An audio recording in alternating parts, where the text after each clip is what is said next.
Gabriel Curitiba. Eu costumo dizer que a criação e originalidade é como uma sala cheia de pratos de várias refeições. Montar seu prato apenas com um é plágio. Montá-lo com várias refeições forma-se a criação.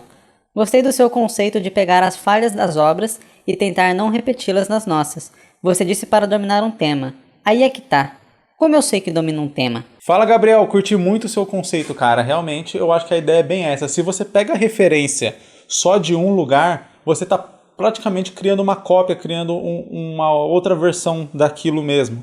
Mas quanto mais lugares diferentes você absorver as suas referências, mais chance tem da sua obra ser indistinguível daqueles produtos originais, né? Vamos pensar realmente como você falou, como no caso de uma receita. Se você pega, por exemplo, você vai fazer um bolo.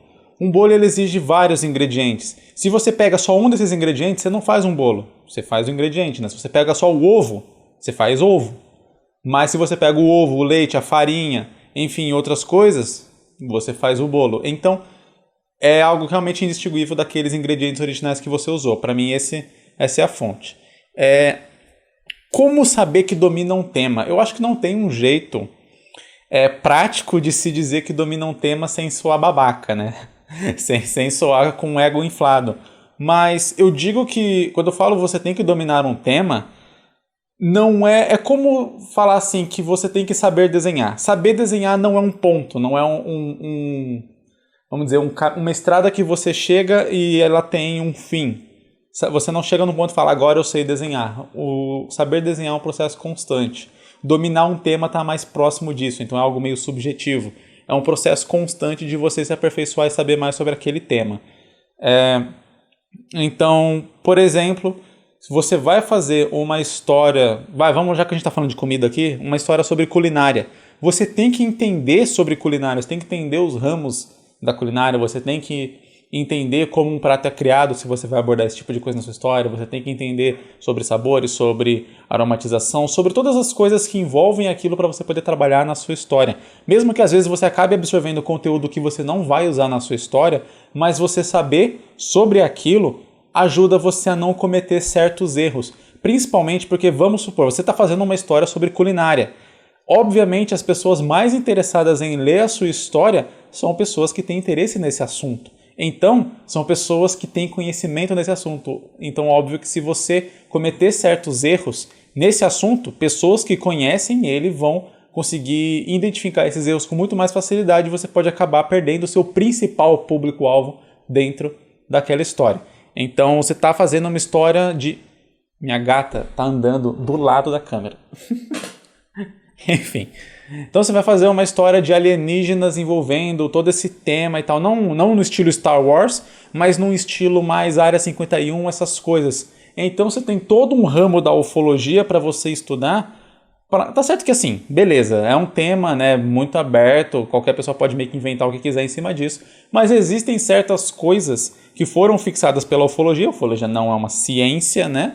Mas ainda tem várias coisas que estão dentro ali do arcabouço do que ela estuda e do que ela se propõe, que você teria que entender e saber para você não acabar criando antipatia no público-alvo desse tipo de história. São pessoas que gostam desse tema, que gostam de ufologia.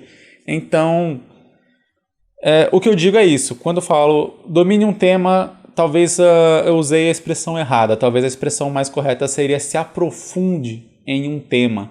Porque... para você poder abordar uma história sobre aquilo, você tem que entender esse tema muito bem. Mas não se deixa também assim, pensar...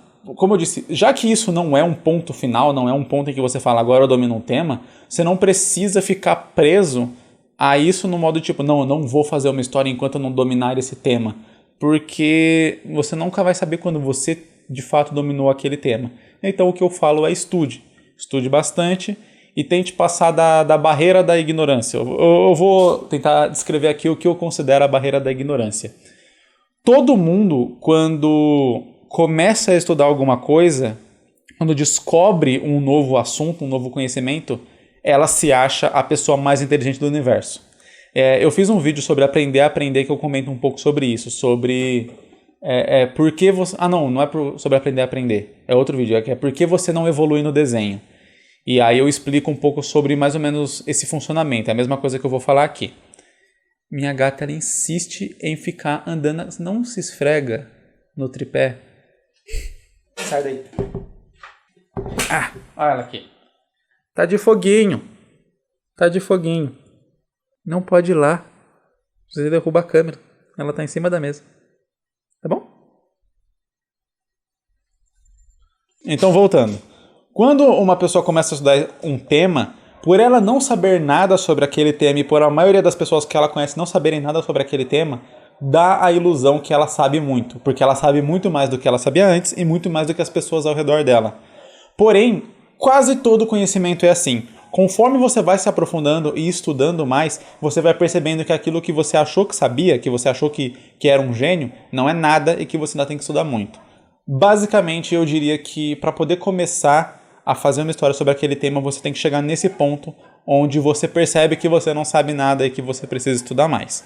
Então é como desenho, usando o próprio exemplo que eu usei naquele vídeo. Quando você não desenha nada, só sabe fazer boneco palito, e aí você aprende as primeiras técnicas de desenho e consegue fazer um esboço e um rosto, você acha que você já é um mestre do desenho, porque até então você só conseguia fazer boneco palito. Perto de boneco palito, desenhar um rosto é uma evolução muito grande. Mas quando você vai estudando mais desenho e você percebe sobre perspectiva, realismo, luz e sombra, enfim, entre outras coisas, volumetria e por aí vai, você percebe o quanto você tem que estudar para realmente, de fato, poder dizer que você sabe desenhar. E que talvez você nunca nem possa dizer isso de verdade, afirmar de verdade isso. Isso que eu falo. Estude um tema, mas não fique na superfície. Continue estudando ele até você perceber que você precisa estudar ele muito mais para poder entender. Você fala, tipo, caramba, tem muita coisa mais para estudar sobre esse negócio, eu não sei nada. Quando você chegar nesse ponto, é sinal que você já está ali apto a começar, de repente, a abordar esse tema numa história ou coisa do tipo, porque você já tem noção de muito mais coisas do que é o senso comum sobre aquele tema. Geralmente as pessoas que estudam, né, que buscam esse tema, elas vão parar no senso comum, não vão se aprofundar.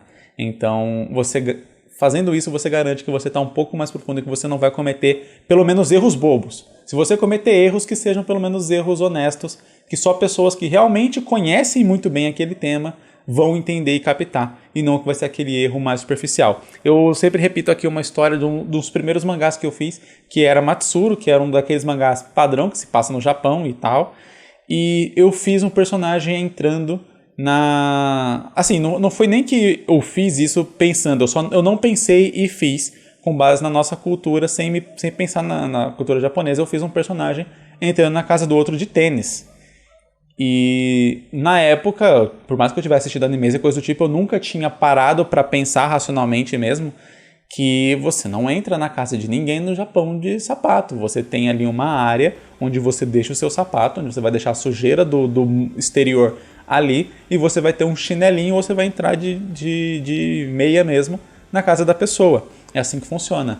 Então, se eu fiz uma história passando no Japão, esse é um erro, assim, muito bobo, muito besta, e qualquer pessoa que conhece um tiquinho de cultura japonesa já vai reparar. Então, é exatamente isso que eu estou falando. É esse tipo de erro que você tem que evitar na sua história. E se você quer mandar a sua pergunta aqui para aparecer num Drops, é simples, é só deixar no comentário. Eu sempre estou separando comentários aí para responder aqui. Claro, se a sua pergunta for simples e eu conseguir responder no próprio comentário, deixa aí que eu respondo no seu comentário mesmo. Muito obrigado por ter assistido esse vídeo. Valeu, falou, é nóis.